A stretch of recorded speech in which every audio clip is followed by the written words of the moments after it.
नमस्कार, आप देख रहे हैं न्यूज फॉर नेशन और मैं हूं सांत्वना आपके साथ। एनसीपी में हुई सबसे बड़ी टूट के बाद अब मुख्यमंत्री नीतीश कुमार के विपक्षी एकता की कवायद की चाल भी थोड़ी धीमी पड़ गई है।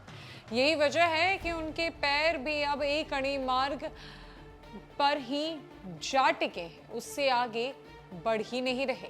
और यही वजह है कि मुख्यमंत्री नीतीश कुमार ने अपने उन नेताओं से, उन सांसदों से मुलाकात की जिनसे उन्हें मिलने का समय नहीं मिल पाता था, और जो नेता बड़े जनाधार से आते थे।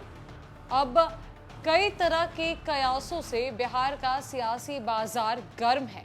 कहीं ना कहीं नीतीश कुमार को भी एक डर सता रहा है, जदयू में फूट का डर, जदयू में अंतर कलह का डर।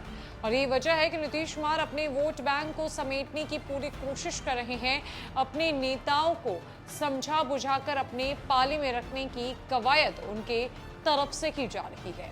अब ऐसे में जहां एक तरफ मुख्यमंत्री नीतीश कुमार का साथ कई चेहरों ने छोड़ दिया, चाहे वो आरसीपी सिंह हो, उपेंद्र कुशवाहा हो या फिर जीतन राम मांझी हो, तो वहीं अब निशाना नीतीश कुमार के सवर्ण नेताओं के तरफ है, जहां नीतीश के सवर्ण नेता बुरे फंसे हैं। वोट बैंक को लेकर लगातार खींचातानी चल रही है। पिछड़ों का जो वोट बैंक नीतीश कुमार के पास था, वो कहीं ना कहीं छिटकता हुआ नजर आ रहा है और अब बारी सवर्ण वोट बैंक की है। दरअसल इस राजनीतिक भूचाल से विपक्षी एकता के लिए भागदौड़ कर रहे नीतीश कुमार के पांव भी एक कड़ी मार्ग में थम गए। ये एक खास वजह भी बनी कि नीतीश कुमार ने उन विधायकों से भी 1-to-1 बात की जिन्हें मिलने का समय भी नहीं मिल पाता था। दरअसल जदयू के अधिकांश विधायक एनडीए के जनाधार वाले क्षेत्र से आए हैं। राजद के विरुद्ध उनकी जीत में महत्वपूर्ण भूमिका राजद नेताओं से प्रताड़ित जनता और एनडीए के समर्थक वोट की रही है। सत्ता में बने रहने को लेकर अभी भले साथ है, पर जब चुनाव में जाएंगे तो उनकी असल जरूरत यानी कि एनडीए वोट बैंक की होगी।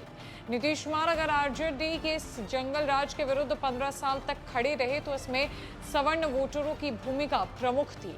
बाकी के भी वोटर कुशासन से उबे हुए थे, वो सुशासन और विकास चाहते थे, लेकिन अब महागठबंधन में जाने के बाद सत्ता पर राजद का रंग चढ़ गया है। अचानक से क्राइम में वृद्धि हो गई, रसातल में जा चुका अपहरण उद्योग, धमकी, रंगदारी के मामले हावी हो गए।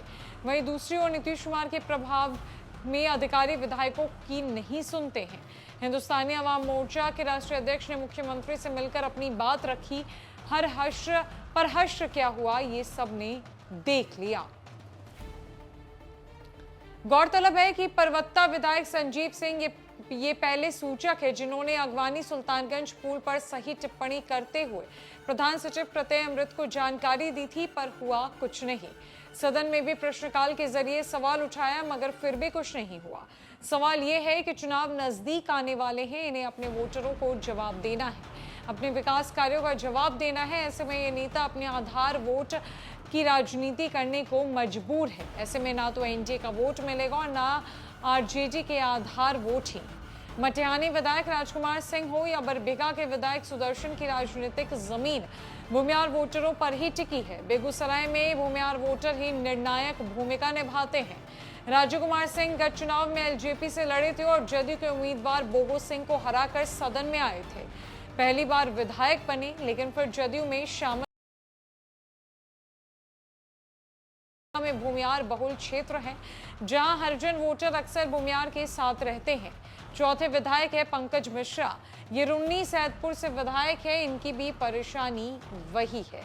बहरहाल राजनीतिक विश्लेषक मानते हैं कि जदयू के भीतर ऐसे विधायक संशय में तो है।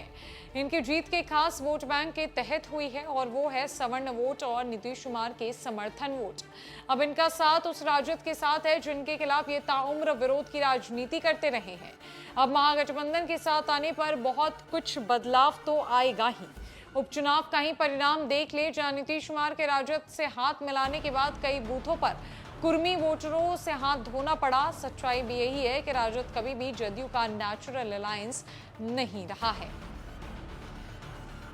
तो जैसा कि आपने सुना कि सच्चाई यही है कि ड्यू का नेचुरल अलायंस कभी आरजेडी नहीं रहा बल्कि बीजेपी रहा है और कई ऐसे चेहरे हैं जो एनडीए के बलबूते जीतकर मुख्यमंत्री नीतीश कुमार के साथ है, उनकी पार्टी में है और अब उन्हें भी बड़ा डर सता रहा है। बड़ा डर सवर्ण वोट बैंक के तितर-बितर हो जाने का, जहां सवर्ण वोट बैंक नीतीश कुमार को सिर्फ इसीलिए वोट देता था क्योंकि वो कुशासन के खिलाफ, जंगल राज के खिलाफ 15 साल तक बिहार के मुख्यमंत्री की कुर्सी में पर बिहार की सत्ता में डटे रहे। लेकिन जनाब अब क्या होगा?